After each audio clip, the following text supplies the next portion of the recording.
আসসালামু আলাইকুম প্রত্যেককে। কোষ বিভাজনের ২ নম্বর লেকচারে তোমাদের সবাইকে স্বাগতম। কোষ বিভাজনের ১ নম্বর লেকচারে আমরা কি পড়ছিলাম? কোষ কাকে বলে বা কোষ জিনিসটা কি, কোষ বিভাজন কত প্রকার, অ্যামাইটোসিস কোষ বিভাজনটা পড়ছিলাম এবং মাইটোসিস আমরা শুরু করছিলাম, তাই না? মাইটোসিসের ৫টা ধাপ ছিল। ৫টা ধাপের মধ্যে কি ছিল?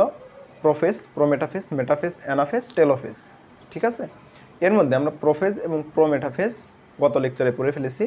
আজকে আমরা এর পরে থেকে শুরু করব। তো আমি আশা করব তোমরা সকলে ১ নম্বর লেকচারটি করে আসছো।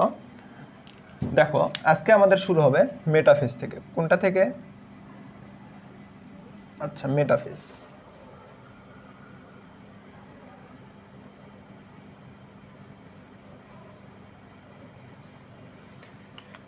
মেটাফেজ, মেটা অর্থ মধ্য, মেটা অর্থ কি বললাম?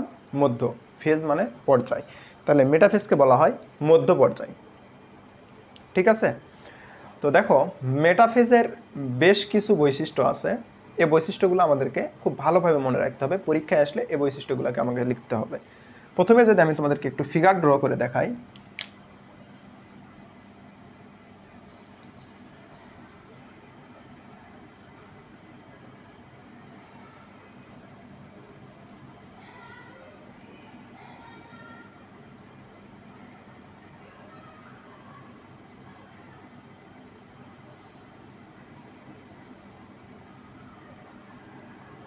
দেখো কি,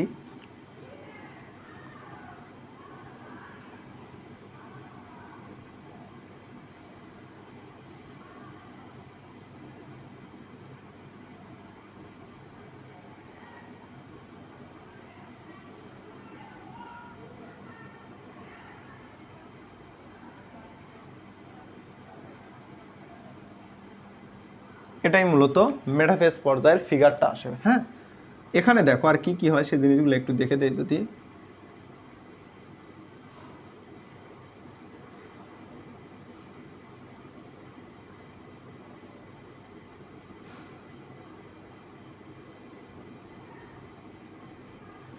দেখো, এটা হচ্ছে মেটাফেজ পর্যায়ের চিত্র।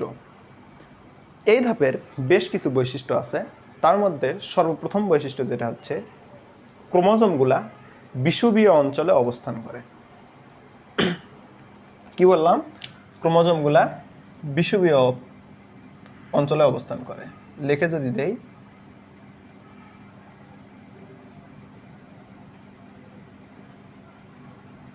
ক্রোমোজোমগুলো বিষুবীয় অঞ্চলে অবস্থান করে।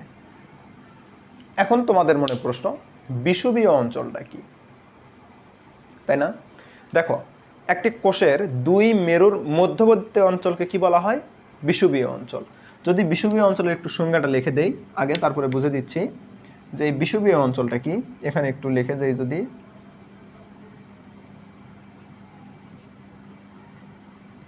বিষুবীয় অঞ্চল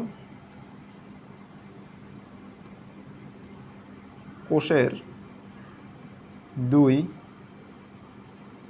মেরুর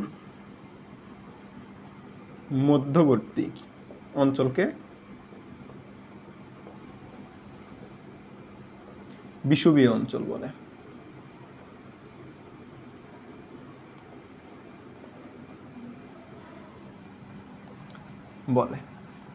কি বললাম? কোষের ২ মেরুর মধ্যবর্তী অঞ্চলকে বিষুবীয় অঞ্চল বলে। দেখো, এই কোষটার দিকে একটু তোমরা খেয়াল করো। এইটাকে একটা কোষের মেরু, এটা আরেকটা মেরু। কতদিন আমরা এই জিনিসটা দেখছি? তাহলে দেখো তো, আমি যে ভাঁজ ভাঁজ করে দিছি, এই ভাঁজ ভাঁজটা কি এই কোষটার মধ্যবর্তী অঞ্চল হচ্ছে না, বা এই ২ মেরুর মধ্যবর্তী অঞ্চল হচ্ছে না? যদিও বাঁকা হয়েছে, বাট এটাই তো হচ্ছে, তাই না? তাহলে এই যে যে অঞ্চল বা এরিয়া, অঞ্চল বলতে কি বোঝাই? এরিয়া বা এলাকা। তাহলে এই রেখা বরাবর যে অঞ্চলটা আছে, মূলত কোষটা কিন্তু এরকম ত্রিমাত্রিক, হ্যাঁ, চতুর্দিক থেকে গোল। ঠিক আছে? তাহলে দেখো তো, এই অঞ্চলটা কি তার মধ্যে একটা অঞ্চল না? মানে কি এর মধ্যবর্তী অঞ্চলটা এই রেখা বরাবর না? তাইলে এই রেখা বরাবর যে অঞ্চলটা, সেটাকে আমরা কি বলবো? বিষুবীয় অঞ্চল।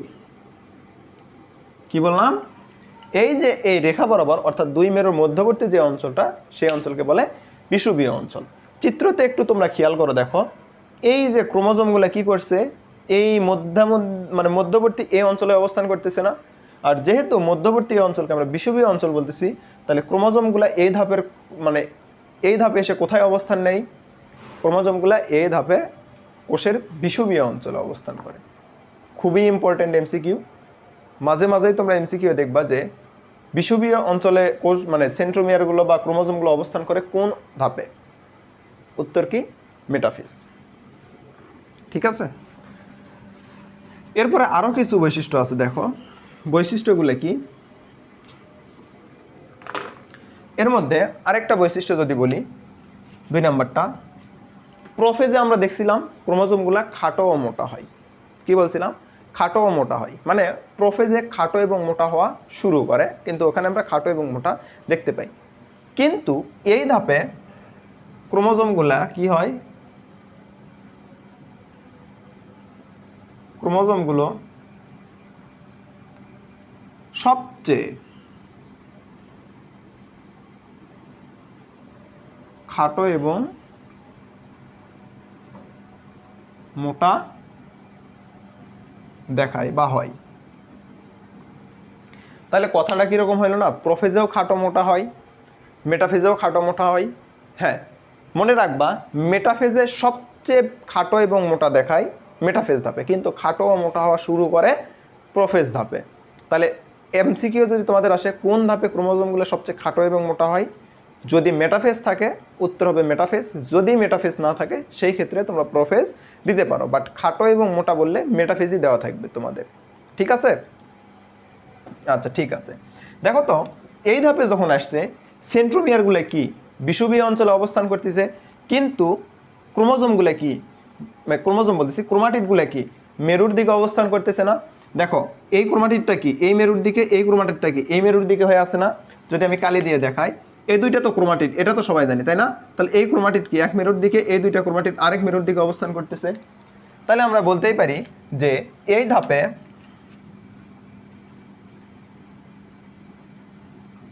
ধাপে কি হয়, সেন্ট্রোমিয়ার বিষুবীয় অঞ্চলে থাকে কিন্তু ক্রোমাটিডগুলো মেরুমুখী হয়ে অবস্থান করে। তাহলে কি এই ধাপে সেন্ট্রোমিয়ার বিষুবীয় অঞ্চলে থাকে, কিন্তু কি বললাম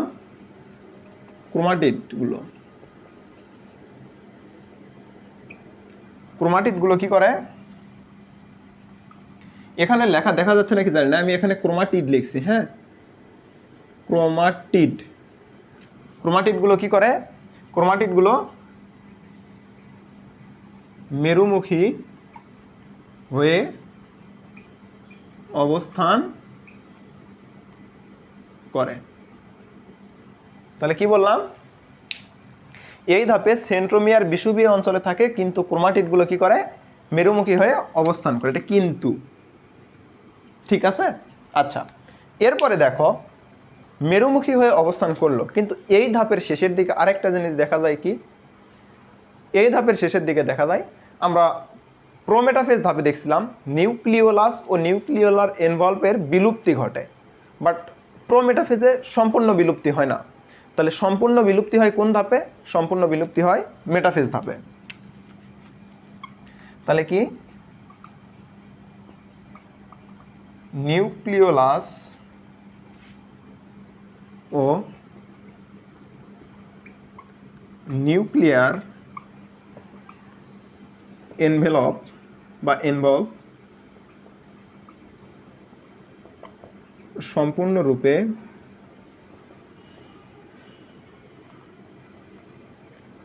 বিলুপ্ত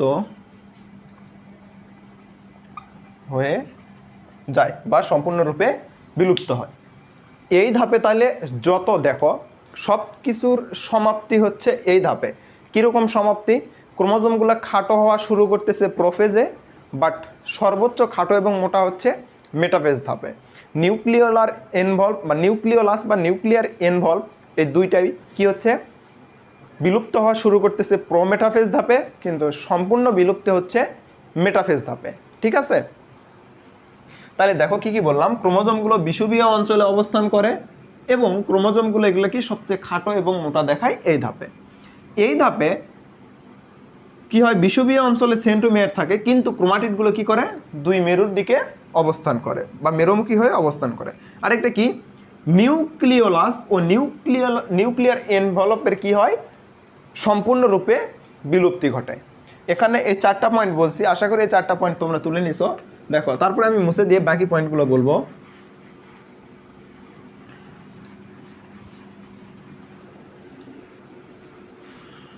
দেখো এরপরে যদি বলি, এই যে ক্রোমোজোম হচ্ছে সেন্ট্রোমিয়ারগুলা যে বিষুবীয় অঞ্চলে আছে, এই ধাপের শেষের দিকে এই সেন্ট্রোমিয়ারগুলা এবং অপত্য ক্রোমাটিডগুলা ঠিক দুই ভাগে বিভক্ত হতে থাকে।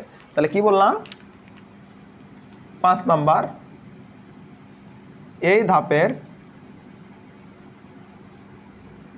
শেষের দিকে অপত্য ক্রোমাটিড দুটি, দেখো তো এই পাশের দুইটা মানে এইরকম ছিল না, তাহলে এই দুইটা একটা অপত্য ক্রোমাটিড, এই দুইটা একটা অপত্য ক্রোমাটিড। তাহলে কি, অপত্য ক্রোমাটিড দুটি সেন্ট্রোমিয়ার সহ, কি বললাম, সেন্ট্রোমিয়ার সহ কি হয়, সমান দুই ভাগে বিভক্ত হওয়া শুরু করে। কি বললাম, এই ধাপের শেষের দিকে অপত্য ক্রোমাটিড দুটি সেন্ট্রোমিয়ার সহ সমান দুই ভাগে বিভক্ত হতে থাকে। যদি একটু ফিগারের মাধ্যমে দেখাই, দেখো এটা ধরো সেন্ট্রোমিয়ার, এখানে এখানে এখানে এবং এখানে কি আছে, এই দুইটা একটা অপত্য ক্রোমাটিড, এই দুইটা একটা অপত্য ক্রোমাটিড, কি করে ঠিক সেন্ট্রোমিয়ার সহ সমান দুই ভাগে ভাগ হয়ে যায়। ঠিক আছে, তো এইটাই হচ্ছে মেটাফেজ ধাপের বৈশিষ্ট্যগুলা। তো মেটাফেজ ধাপের বৈশিষ্ট্যগুলো তোমরা আসলে বুঝতে পারছো আমি আশা করি। তো মেটাফেজ এখানেই শেষ। এরপরে থেকেই এই যে ক্রোমোজোমগুলা মানে ক্রোমাটিডগুলা কি করে সেন্ট্রোমিয়ার সহ সমান দুই ভাগে বিভক্ত হওয়া শুরু করলেই মেটাফেজ ধাপের সমাপ্তি ঘটে। এরপরে কোন ধাপ শুরু হয়, মেটাফেজের পরে ছিল আমাদের এনাফেজ ধাপ। কোন ধাপ, এনাফেজ ধাপ। সেই এনাফেজ ধাপটা শুরু হয়, দেখো এখানে আমরা লিখবো এখন এনাফেজ ধাপ।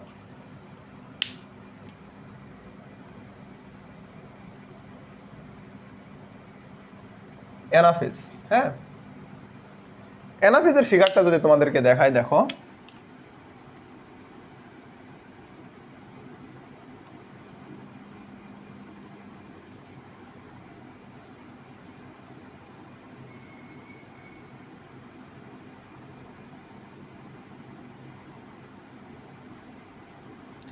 দেখো ফিগার বুঝতে হবে ভালো করে। হ্যাঁ, তুমি যদি ফিগার বুঝতে পারো তাহলে তোমার কাছে সব পানির মতো সোজা হয়ে যাবে। দেখো এই ধাপে কি হয়, এই যে ক্রোমোজোমগুলো বিভক্ত হলো, এই ক্রোমোজোমগুলা মেরুমুখী চলন শুরু করে। কি বললাম, ক্রোমোজোমগুলো কি শুরু করে, মেরুমুখী চলন শুরু করে।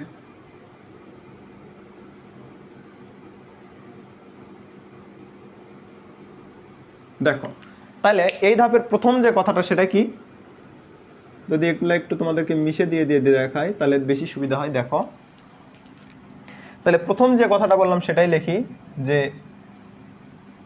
এই ধাপে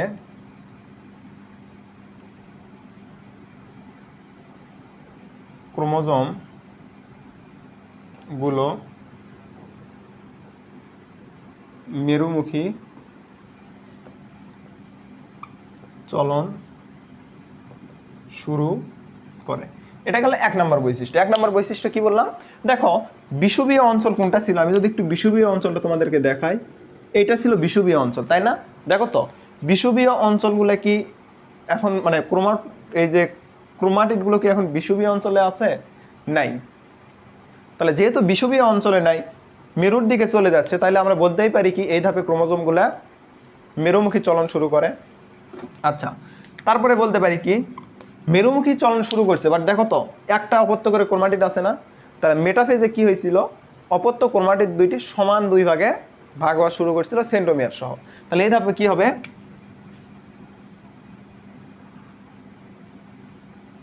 সেন্ট্রোমিয়ার সহ ক্রোমাটিড গুলো সমান দুই ভাগে ভাগ হয়।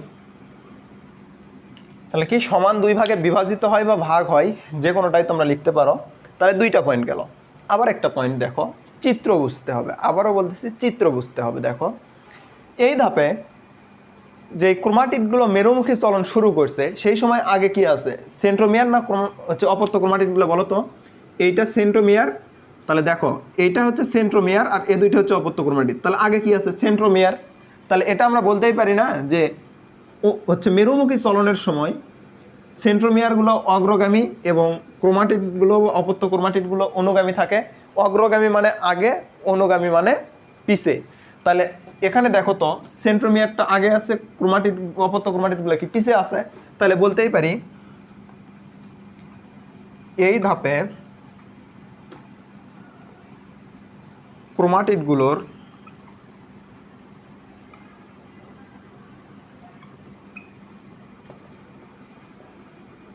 মেরুমুখী চলনের সময়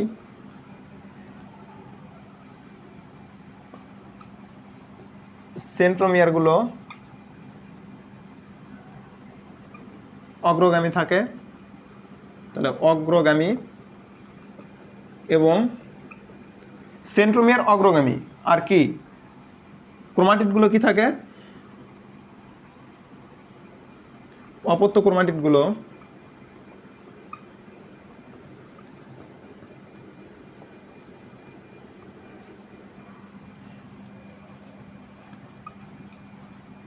অনুগামী চলতে থাকে। তাহলে কি বললাম, এই ধাপে ক্রোমাটিডগুলোর মেরুমুখী চলনের সময় সেন্ট্রোমিয়ারগুলো অগ্রগামী এবং অপত্য ক্রোমাটিডগুলো অনুগামী চলতে থাকে, বা অনুগামী চলতে থাকে না, অনুগামী থাকে, অনুগামী থাকে। তাহলে এখানে যে তিনটা বৈশিষ্ট্য লিখে দিলাম, আশা করি তোমরা তিনটা বৈশিষ্ট্য বুঝতে পারছো। যদি আরেকবার বলি, এই ধাপের ক্রোমাটিডগুলো মেরুমুখী চলন শুরু করে, সেন্ট্রোমিয়ার সহ ক্রোমাটিডগুলো সমান দুই ভাগে ভাগ হয়। এই ধাপের ক্রোমাটিডগুলোর মেরুমুখী চলনের সময় সেন্ট্রোমিয়ারগুলো অগ্রগামী এবং অপত্য ক্রোমাটিডগুলো অনুগামী থাকে। চিত্র থেকে তোমাদেরকে যেগুলো সব বুঝে দিচ্ছি। এরপরে এই ধাপে আরও কিছু কথা আছে, যে কথাগুলো আমাদেরকে জানতে হবে।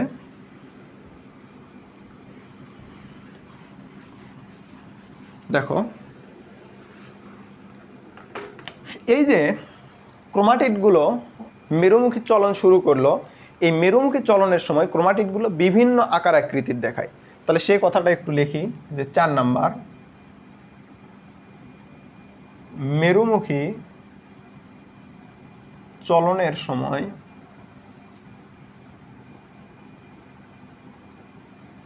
ক্রোমাটিডগুলো বিভিন্ন আকার আকৃতির হয়ে থাকে। অথবা তোমরা এটা একটু সুন্দর করে যদি আমি লিখে দিই, দাঁড়াও একটু দাঁড়াও, ক্রোমাটিডগুলো তোমরা এইভাবে লেখো যে মেরুমুখী চলনের সময় ক্রোমাটিডগুলো বিভিন্ন আকার আকৃতিগুলো কি সেগুলো একবার উল্লেখ করি। তাহলে ক্রোমাটিডগুলো ইংরেজি অক্ষর ভি এল জে অথবা আই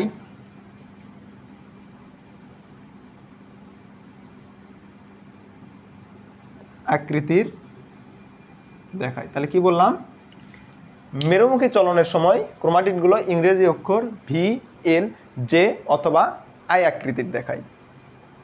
এই যে ভি এল জে অথবা আই আকৃতি বললাম, এই ভি শেপ থাকলে তাকে এক নামে বলা হয়, এল শেপ থাকলে তাকে আরেক নামে বলা হয়, জে শেপ থাকলে এক নামে বলা হয়, আই শেপ থাকলে আরেক নামে বলা হয়। তাহলে দেখো সেটা যদি একটু বলি তাহলে কি, ভি থাকলে তাকে বলা হয় মেটাসেন্ট্রিক,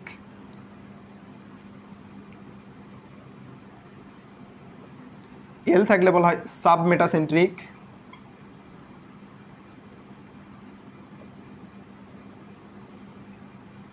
জে থাকলে বলা হয় অ্যাক্রোসেন্ট্রিক,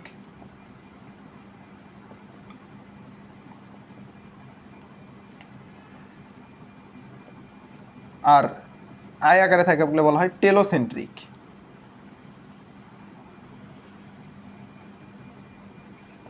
কি বললাম, মেরুমুখী চলনের সময় ক্রোমাটিডগুলো ইংরেজি অক্ষর ভি, এল, জে অথবা আই আকৃতির দেখায়।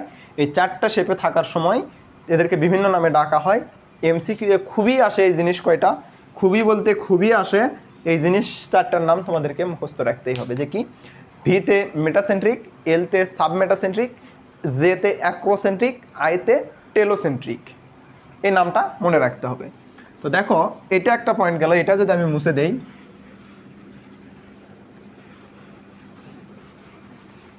লাস্ট পয়েন্ট 5 নাম্বার, যে এই ধাপের শেষের দিকে বা শেষে, দেখো এই ধাপের শেষে কি হয়, ক্রোমাটিডগুলো কি মেরুমুখী চলন শুরু করছে, তার মানে কি এরা চলতে চলতে একসময় কি মেরুতে পৌঁছাবে। এই যে মেরুতে পৌঁছানো মাত্রই এনাফেজ ধাপে শেষ হবে। তাহলে এই ধাপের শেষে কি হবে, এই ধাপের শেষে ক্রোমাটিডগুলো মেরুতে অবস্থান করবে বলতেই পারি। তাহলে কি এই ধাপের শেষে ক্রোমাটিড গুলো কোথায় অবস্থান করে, মেরুতে অবস্থান করে বা অবস্থান নেয়। আর যখনই এই ক্রোমাটিডগুলো মেরুতে অবস্থান নেয় তখনই এই ধাপের শেষ হয়ে যায়। আশা করি তোমাদেরকে ব্যাপারটা আমি বুঝাইতে পারছি, ঠিক আছে। তাহলে যখনই কি হলো, ক্রোমাটিডগুলো মেরুতে অবস্থান করলো তখনই এই ধাপের শেষ হয়ে গেল। তাহলে এই ধাপ শেষ হলে এনাফেজের পরে আমাদের কি আসে, টেলোফেজ। আমরা এখন তাহলে কোথায় যাব, টেলোফেজে যাব। দেখো আমি একবারেই বোর্ডে লিখতে পারতাম, বাট তোমরা অনেকে অবজেকশন করতেছো লেখার একটু বড় করতে, এই জন্য আমি লেখা একটু বড় করতেছি, যার কারণে একবারে বোর্ডে লেখা সম্ভব হচ্ছে না। দেখো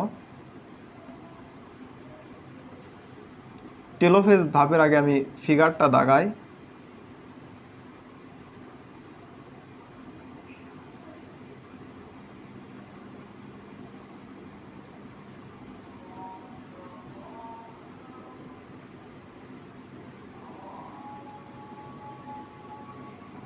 এটা হচ্ছে টেলোফেজ ধাপ, ঠিক আছে।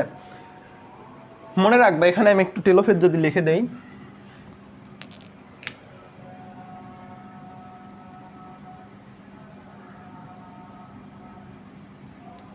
টেলোফেজ ধাপে কি, টেলোফেজ ধাপে মনে রাখবা আমরা প্রোফেজে যা যা পড়ছি টেলোফেজে ঠিক তার বিপরীত ঘটনা ঘটে।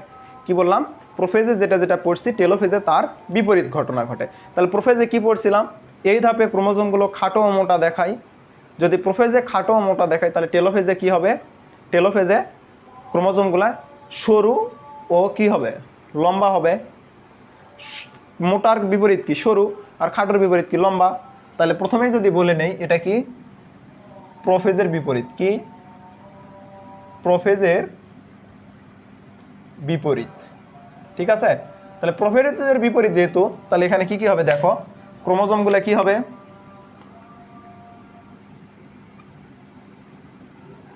ক্রোমোজোমগুলো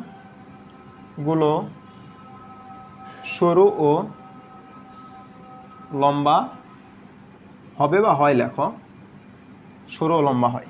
আচ্ছা, তোমাদেরকে আমি বলছিলাম যে আগে বলা হয়তো জল বিয়োজন করে প্রোফেজে, সেই অনুযায়ী টেলোফেজে বলা হয়তো জলযোজন ঘটে। কিন্তু বর্তমানে আধুনিক যুগে দেখা গেছে পানির সাথে এটার কোনো সম্পর্ক নাই, তাই আমরা এই ধাপে জলযোজন কথাটা উল্লেখ করব না। তাহলে এটা গেল একটা, কি বললাম, ক্রোমোজোমগুলো সরু ও লম্বা হয়। প্রোফেজে আর কি বলছিলাম আমরা, প্রোফেজে আরও বলছিলাম কি, ক্রোমাটিডগুলো সেন্ট্রোমিয়ার ব্যতীত, মানে ক্রোমোজোমগুলো সেন্ট্রোমিয়ার ব্যতীত সমান দুই ভাগে ভাগ হয়। এই ধাপে তাহলে কি বলবো, ক্রোমাটিডগুলো একত্রিত হয়ে সরু ক্রোমোজোম তৈরি করে। সেই কথাটা যদি লিখি,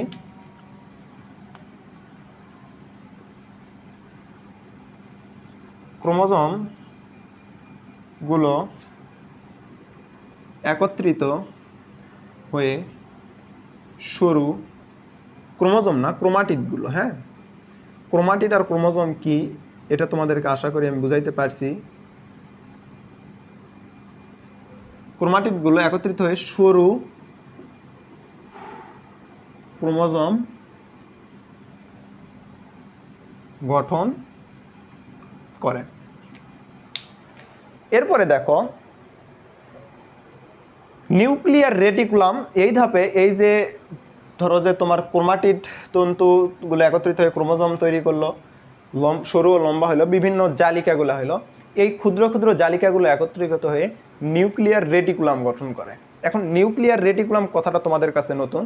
নিউক্লিয়ার রেটিকুলাম বলতে আমাদেরকে মূলত বোঝানো হয় এন্ডোপ্লাজমিক রেটিকুলাম।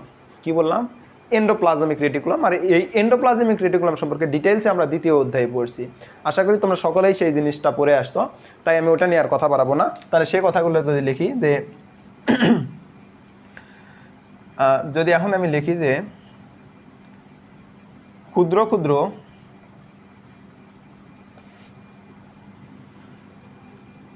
অংশগুলো একত্রিত হয়ে নিউক্লিয়ার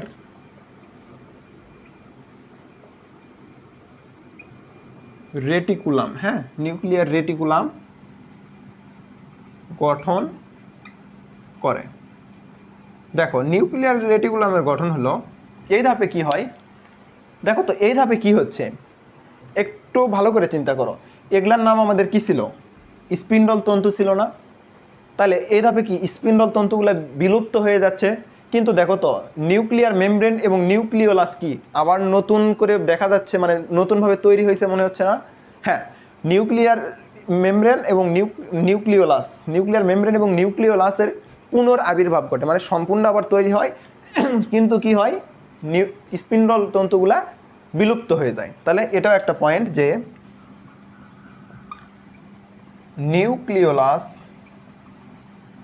নিউক্লিওলাস ও নিউক্লিয়ার মেমব্রেন এর পুনরাবির্ভাব ঘটে এবং কি হয়,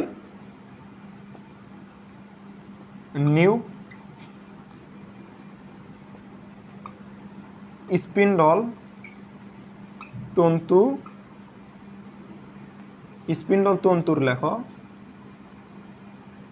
তন্তুর বিলুপ্তি ঘটে।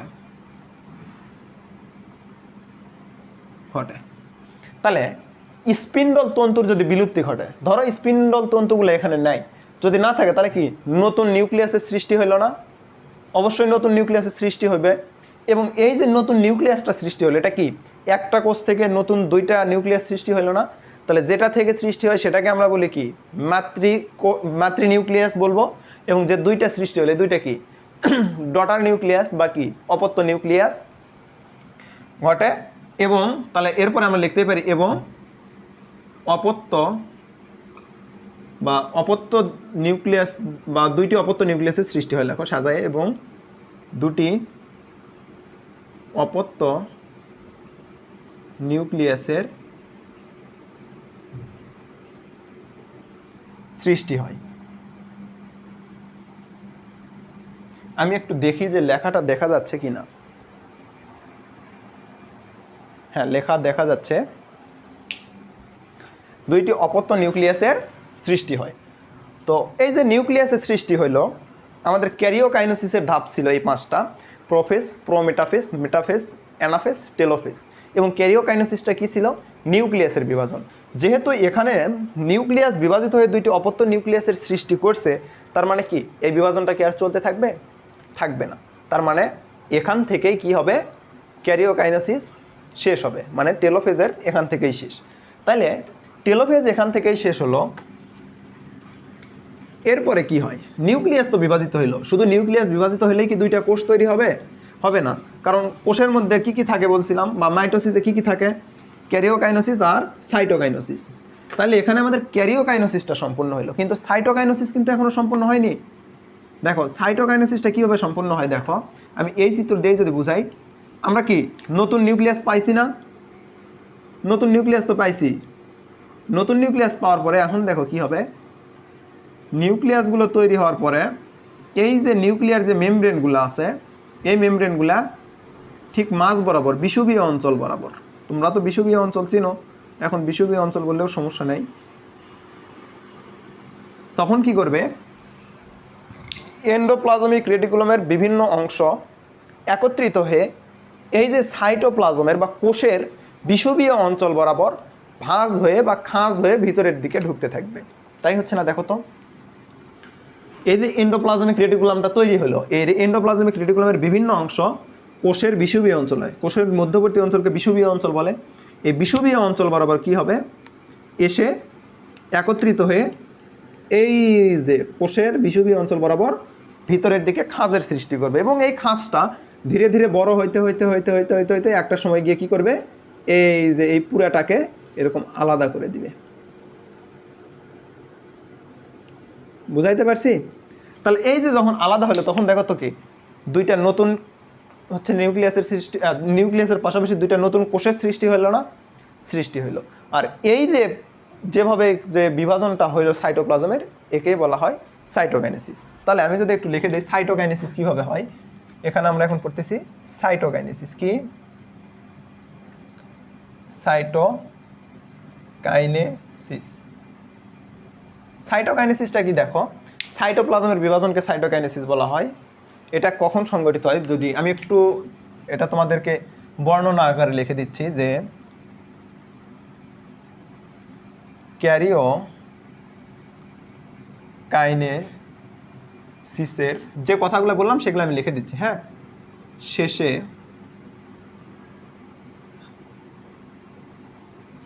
এন্ডোপ্লাজমিক রেটিকুলাম বা জালিকা, ইংরেজি হচ্ছে রেটিকুলাম, বাংলা হচ্ছে জালিকা, এন্ডোপ্লাজমিক জালিকার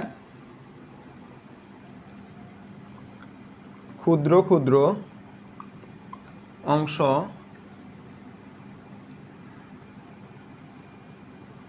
একত্রিত হয়ে কোষের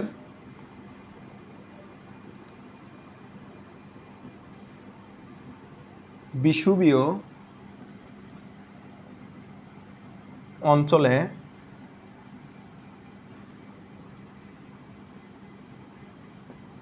খাঁজের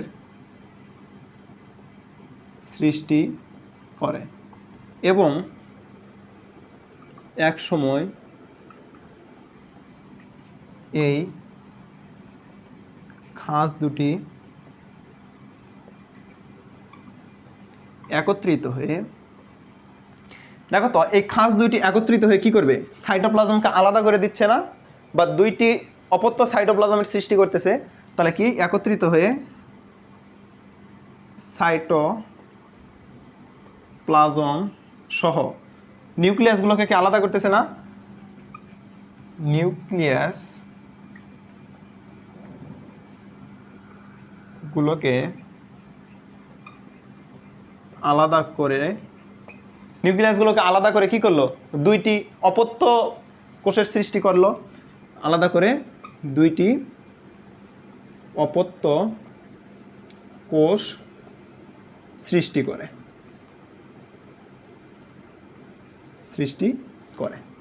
তাহলে এই যে প্রক্রিয়াটা, এই প্রক্রিয়াটাকে বলা হয় সাইটোকাইনেসিস। পরীক্ষার জন্য খুবই ইম্পর্টেন্ট, ক্যারিওকাইনেসিস এবং সাইটোকাইনেসিসের মধ্যে পার্থক্য লিখো। আমি মুখে বলতেছি, তোমরা লিখে নাও। ক্যারিওকাইনেসিস তুলনামূলক দেখো, একটু চিন্তা করো, ক্যারিওকাইনেসিস 5টা ধাপে সংঘটিত হয়েছিল, কিন্তু সাইটোকাইনেসিস কি কোনো ধাপে হয়েছে? হয়নি। তাহলে জটিল প্রক্রিয়া কোনটা ছিল? ক্যারিওকাইনেসিস। সহজ প্রক্রিয়া বা সরলতম প্রক্রিয়া কোনটা? সাইটোকাইনেসিস। তাহলে প্রথম পয়েন্ট দেখো, ক্যারিওকাইনেসিস জটিল এবং দীর্ঘতম পর্যায়, সাইটোকাইনেসিস সরল এবং ক্ষুদ্রতম পর্যায়। প্রথম পয়েন্ট। দ্বিতীয় পয়েন্ট, ক্যারিওকাইনেসিস 5টি ধাপে সম্পূর্ণ হয়, সাইটোকাইনেসিস কোনো ধাপে সম্পূর্ণ হয় না, বা সাইটোকাইনেসিসের কোনো ধাপ নেই। 3 নম্বর পয়েন্ট আসো, ক্যারিওকাইনেসিসে শুধু নিউক্লিয়াসের বিভাজন ঘটে, আর সাইটোকাইনেসিসে নিউক্লিয়াস সহ সাইটোপ্লাজমের বিভাজন ঘটে। 4 নম্বর পয়েন্ট, ক্যারিওকাইনেসিসের ফলে অপত্য কোষের সৃষ্টি হয় না, সাইটোকাইনেসিসের ফলে অপত্য কোষের সৃষ্টি হয়। 5 নম্বর পয়েন্ট, ক্যারিওকাইনেসিস সাইটোকাইনেসিসের আগে ঘটে। দেখো সাইটোকাইনেসিস কিন্তু সবার লাস্টে ঘটছে, আগে নিউক্লিয়াস বিভাজিত হয়েছে, তার মানে ক্যারিওকাইনেসিস সাইটোকাইনেসিসের আগে সংগঠিত হয়, আর সাইটোকাইনেসিস ক্যারিওকাইনেসিসের পরে সংগঠিত হয়। এই কয়েকটা কথা তোমরা লিখে নাও, ঠিক আছে? তো দেখো এখানে এখন ক্যারিওকাইনেসিস সাইটোকাইনেসিস সবই দেখলাম, কিন্তু আমরা কিছু কিছু ক্ষেত্রে দেখতে পাই যে কোথাও কোথাও ক্যারিওকাইনেসিস সংগঠিত হয় না। কি সংগঠিত হয় না? ক্যারিওকাইনেসিস বলতেছি, সাইটোকাইনেসিস সংগঠিত হয় না, শুধু ক্যারিওকাইনেসিসই হইতে থাকে। তাহলে শুধু যদি ক্যারিওকাইনেসিস হইতে থাকে তাহলে সেখানে কি হবে? কোষের সংখ্যা বাড়বে না, কিন্তু নিউক্লিয়াসের সংখ্যা বাড়বে। কি বললাম? কোষের সংখ্যা বাড়বে না, কিন্তু নিউক্লিয়াসের সংখ্যা বাড়বে। তাহলে এখানে কি নিউক্লিয়াসগুলো মুক্ত অবস্থায় থাকবে না? এই যে মেটাফেজে আমরা দেখলাম একটা কোষে একটা নিউক্লিয়াস থাকবে, কিন্তু যদি সাইটোপ্লাজমের বিভাজন না হয় বা সাইটোকাইনেসিস না হয় তাহলে একটা কোষে অনেকগুলো নিউক্লিয়াস থাকবে না? তাহলে একে কি মুক্ত নিউক্লিয়াস বলবো না? তাহলে এই মুক্ত নিউক্লিয়াস যে প্রক্রিয়ায় তৈরি হয় বা যে বিভাজনের ফলে মুক্ত নিউক্লিয়াস তৈরি হয় সেই বিভাজনকে মুক্ত নিউক্লিয়ার বিভাজন বলে। তাহলে আমরা এখন একটু পড়ব কি মুক্ত নিউক্লিয়ার বিভাজন। দেখো মুক্ত নিউক্লিয়ার বিভাজনের যদি আমি সংজ্ঞা বলি কি, যে বিভাজন প্রক্রিয়ায় সাইটোপ্লাজমের বিভাজন না হয়ে শুধু নিউক্লিয়াসের বিভাজন ঘটে তাকে মুক্ত নিউক্লিয়ার বিভাজন বলা হয়। সংজ্ঞাটা যদি লিখে দেই, যে বিভাজন প্রক্রিয়ায় সাইটোপ্লাজমের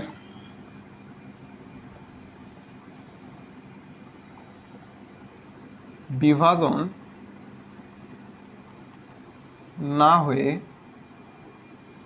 শুধু নিউক্লিয়াসের বিভাজন ঘটে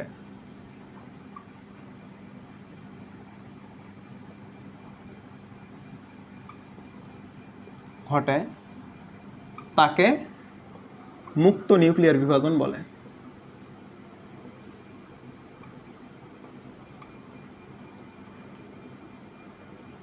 পরীক্ষায় তোমাদের এটা আসবে না, বাট জেনে রাখো। মুক্ত নিউক্লিয়াসের বিভাজনের উদাহরণ যদি বলি আমি কি, এর উদাহরণ হচ্ছে ডাবের পানি। সবাই খাইছো তাই না?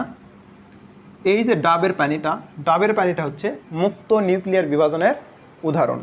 তোমাদের পরীক্ষাতে এগুলো আসবে না, আবারও বলতেছি, তবুও আমি লিখে দিচ্ছি, জেনে রাখো, কাজে আসবে। তাহলে মুক্ত নিউক্লিয়ার বিভাজন কি বললাম? যে বিভাজন প্রক্রিয়ায় সাইটোপ্লাজমের বিভাজন না হয় শুধু নিউক্লিয়াসের বিভাজন হয় তাকে মুক্ত নিউক্লিয়ার বিভাজন বলে। আর এই মুক্ত নিউক্লিয়ার বিভাজনটাকে আমরা যদি উদাহরণস্বরূপ দেখতে চাই বা এর যদি উদাহরণ বলি তাহলে উদাহরণটা কি হবে? ডাবের পানি মুক্ত নিউক্লিয়ার বিভাজনের উদাহরণ। এইটা আবার যদি এই মুক্ত নিউক্লিয়ার বিভাজনটা প্রাণী দেহে যদি ঘটে তাহলে এক নাম বলা হয়, যদি উদ্ভিদ দেহে ঘটে তাহলে এক নাম বলা হয়। তাহলে উদ্ভিদ দেহে একে কি নাম বলা হয়? উদ্ভিদ দেহে একে বলা হয় সিনোসাইটিক।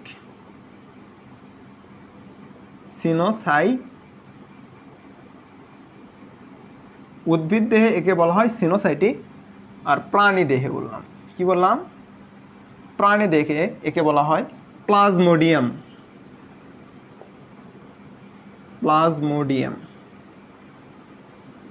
এই দুইটা জিনিসও একটু মাথায় রাখবা, হ্যাঁ?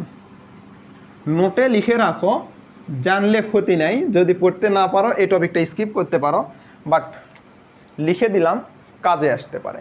তাহলে উদ্ভিদ দেহে যদি মুক্ত নিউক্লিয়ার বিভাজন ঘটে তাকে বলি সিনোসাইটিক, প্রাণী দেহে ঘটলে বলা হয় প্লাজমোডিয়াম। এরপরে আসো আমরা যে পার্টটা এখন পড়বো, এটা খুবই ইম্পর্টেন্ট আমাদের পরীক্ষার জন্য। সেটা হচ্ছে কি মাইটোসিসের গুরুত্ব। কি বললাম? মাইটোসিসের যে গুরুত্বটা আছে এটা আমাদেরকে এখন পড়তে হবে, খুবই ইম্পর্টেন্ট পরীক্ষার জন্য, পরীক্ষায় এটা আসেই। ঠিক আছে? ধাপগুলো না আসলেও তোমাকে মাইটোসিসের গুরুত্ব এইটা থেকে একটা কিছু দিবে। তো মাইটোসিসের গুরুত্ব তোমাদের বইয়ে, মাইটোসিসের গুরুত্বটা তোমাদের বইয়ে একদম ঢালাওভাবে লেখা আছে। আমি তোমাদেরকে শর্ট পয়েন্ট আকারে লিখে দেব, জাস্ট কয়েকটা ওয়ার্ড দিয়ে পয়েন্ট করে দিব। এই পয়েন্টগুলো তোমরা একটু ব্যাখ্যা করে লিখো, যেমন মাইটোসিস প্রক্রিয়ায় এটা ঘটে এটা ঘটে, আমি একটু লিখে দিই তারপরে বুঝে দিচ্ছি।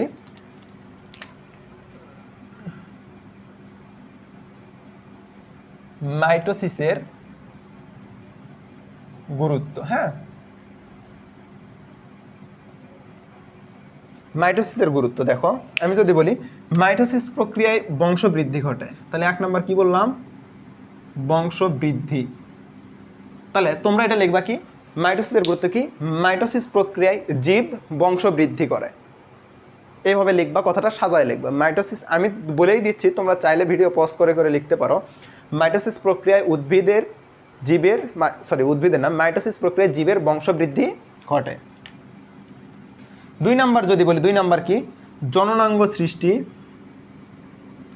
জননাঙ্গ সৃষ্টি ও জনন কোষের বৃদ্ধি। কি বললাম, জনন কোষের সংখ্যার বৃদ্ধি, দেখো বৃদ্ধি। তাহলে তোমরা লিখে রাখো, জননাঙ্গ, মাইটোসিস প্রক্রিয়া বা মাইটোসিস বিভাজনের ফলে জননাঙ্গ সৃষ্টি হয় ও জনন কোষের সংখ্যার বৃদ্ধি ঘটে। খুবই ইম্পর্টেন্ট কথা এখানে, তোমরা এখানে ব্র্যাকেটের মধ্যে হোক বা বক্স করে হোক লিখে রাখো, মিওসিস প্রক্রিয়ায়, কি বললাম, মিওসিস প্রক্রিয়ায়, মিওসিস প্রক্রিয়ায়, বানান ভুল যাচ্ছে,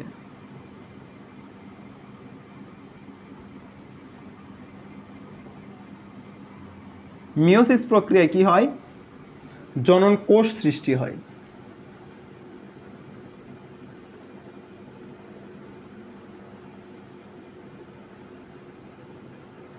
খুবই ইম্পর্টেন্ট কথা, জনন কোষ সৃষ্টি হয়, এমসিকিউ এ সবাই ভুল করে এটা। জনন কোষ সৃষ্টি হয় মিওসিস প্রক্রিয়ায়, আর জনন কোষের সংখ্যার বৃদ্ধি হয় মাইটোসিস প্রক্রিয়ায়। আবারও বলতেছি, জনন কোষ সৃষ্টি হয় মিওসিস প্রক্রিয়া, আর জনন কোষের সংখ্যা বৃদ্ধি হয় মাইটোসিস প্রক্রিয়ায়। মিওসিসের এই জিনিসটা আমি পড়াবো, বাট ভুল করার কারণে আমি একই জায়গাতেই 2 কালি দিয়ে লিখে দিলাম। এরপরে আসো, মাইটোসিস প্রক্রিয়ায় জীবের আকার ও আয়তন রক্ষা হয়। তাহলে কি, আকার ও আয়তন রক্ষা। এরপরে যদি বলি আরেকটা কি, আরেকটা হচ্ছে নিউক্লিয়াস ও সাইটোপ্লাজমের ভারসাম্য রক্ষা। তোমরা বুঝতে পারছো আশা করি কিভাবে লিখতে হবে।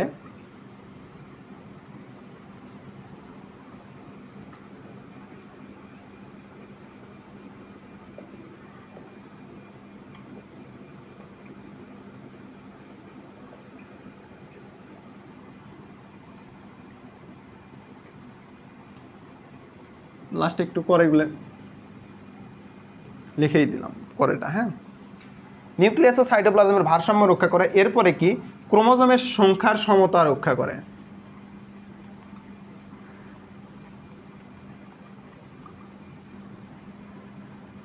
ক্রোমোজোমের সংখ্যার সমতা রক্ষা করে। এই বৈশিষ্ট্যগুলো তোমাদেরকে মানে এই গুরুত্বটা মুখস্থ করতে হবে, হ্যাঁ, গুরুত্বটা ইনফিনিটি স্টার লাগবেই পরীক্ষার জন্য। ক্রোমোজোমের সংখ্যার সমতা রক্ষা করে। এরপরে কি, ক্ষত স্থান পূরণ করে। এমসিকিউ আসে, কোন কোষ বিভাজন প্রক্রিয়ায় ক্ষত স্থান পূরণ করা হয়, কোনটার তলে, মাইটোসিস প্রক্রিয়ায়। তো এইটুকু মুছে দিলাম, এই যে 6টা পয়েন্ট লিখছি, আরও 4টা পয়েন্ট দিব। তো এই যে 6টা পয়েন্ট লিখলাম, এগুলো তোমরা তুলে নাও, নিয়ে পরের পয়েন্টগুলো আবার তোলা শুরু করিও। দেখো, ক্ষত স্থান পূরণ করে গেল, এরপরে কি, পুনরুৎপাদন করে। পুনরুৎপাদন মানে কি, পুনরায় তৈরি করা। তাহলে পুনরুৎপাদন, পুনরুৎপাদন করে। এরপরে যদি বলি আরেকটা কি,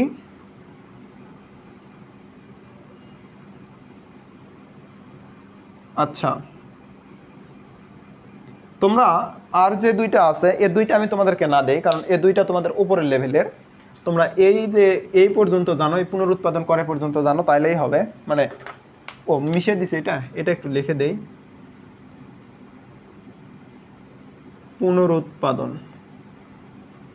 পুনরুৎপাদন করে এই 7টা বৈশিষ্ট্যই জানো, তাইলে তোমাদের জন্য যথেষ্ট। তোমরা এখন মেইন বইটা মাইটোসিসের গুরুত্বর পার্টটা যদি রিডিং পড়ো, তাহলে তোমরা বুঝতে পারবা। আমি যে 7টা কথা বলছি, এই 7টা কথাই তোমাদের মধ্যে ওখানে একবারে ঢালাওভাবে লিখে দেওয়া আছে, সেখান থেকে আমি পয়েন্ট আকারে এগুলো তোমাদের জন্য বের করছি। তো এই পয়েন্টগুলো যদি তোমরা মাথায় রাখতে পারো, মাইটোসিসের বৈশিষ্ট্য তোমরা চাইলে ঢালাওভাবেও লিখতে পারবা, পয়েন্ট আকারেও লিখতে পারবা। তবে আমি বলবো পয়েন্ট আকারে লেখারই চেষ্টা করবা, কারণ পয়েন্ট আকারে লিখলে টিচারদের খাতা কাটতে সুবিধা হয়, মার্কস পাওয়ার সম্ভাবনা বেশি থাকে। তো দেখো, মাইটোসিস তো আমরা দেখলাম, কিন্তু মাইটোসিসের কিছু ক্ষতিকর প্রভাবও আছে। কীরকম ক্ষতিকর প্রভাব? যদি মাইটোসিসটা স্বাভাবিক না হয়ে অস্বাভাবিক হয়, কি বললাম? অস্বাভাবিক হয়, তাহলে আমি এখানে একটু লিখি, অনিয়ন্ত্রিত মাইটোসিস বা অস্বাভাবিক মাইটোসিস বিভাজনের ফল বা কুফল। তাহলে কি?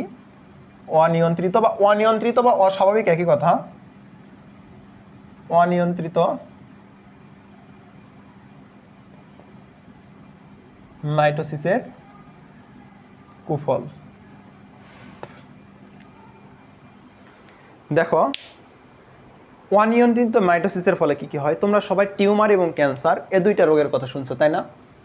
টিউমার এবং ক্যান্সার এই দুইটা রোগ সৃষ্টি হয় অনিয়ন্ত্রিত মাইটোসিসের ফলে। কিসের ফলে? অনিয়ন্ত্রিত মাইটোসিসের ফলে। আমি তো তোমাদেরকে মাইটোসিসের সংজ্ঞাই বলিনি, তাই না? তাহলে একটু দেখো, আগে সংজ্ঞাটা আগে বলি। সংজ্ঞাটা আমি ধাপগুলো শেষ করার পরে বলতে চাইছিলাম, কিন্তু স্মরণ ছিল না। দেখো সংজ্ঞা কি? যে কোষ বিভাজন প্রক্রিয়ায়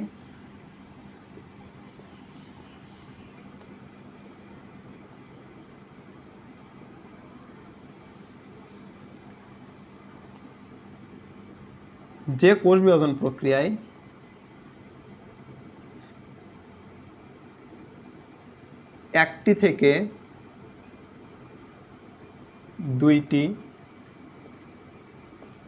দুইটি থেকে চারটি থেকে 8টি, 8টি থেকে 16টি, 16টি থেকে 32টি, এরকম হতে পারে ইত্যাদি। যে কোষ বিভাজন প্রক্রিয়ায় 1টি থেকে 2টি, 2টি থেকে 4টি, 4টি থেকে 8টি ইত্যাদি দিব, নাকি 8টি? আচ্ছা, 1টি থেকে না, একটি মাতৃকোষ থেকে লেখো। হ্যাঁ, একটি মাতৃকোষ থেকে, কোষ থেকে, মানে সংজ্ঞাটাকে সুন্দর করে সাজাইতে যেভাবে লিখতে হয় আমি একটু দেখে দিচ্ছি।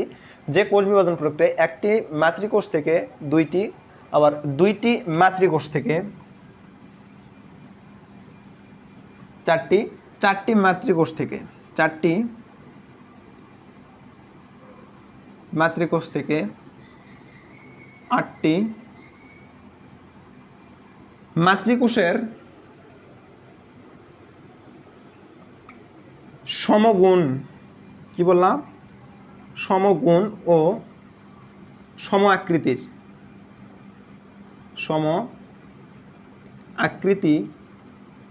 সম্পূর্ণ অপত্য কোষের সৃষ্টি হয়, তাকে মাইটোসিস বলে। তাহলে কি বললাম?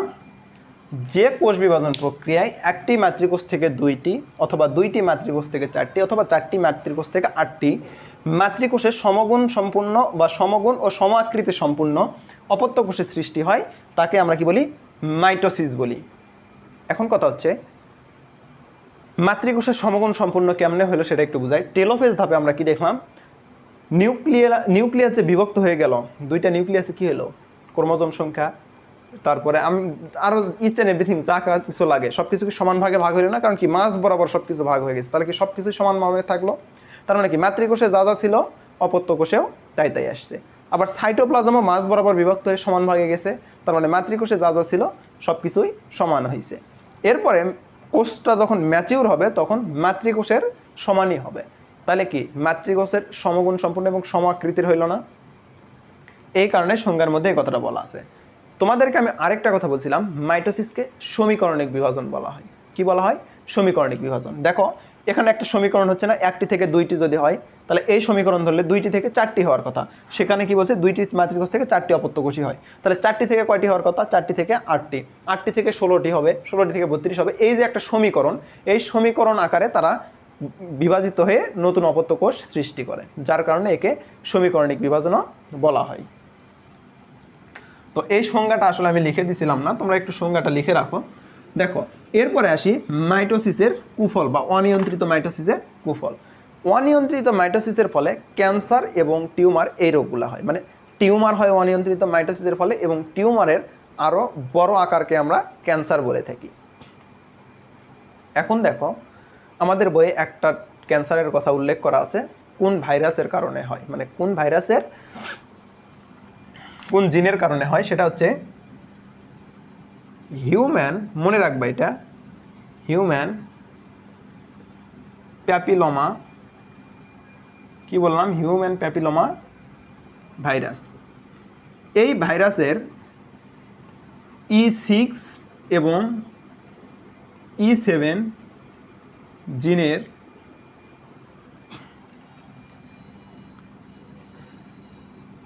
অনিয়ন্ত্রিত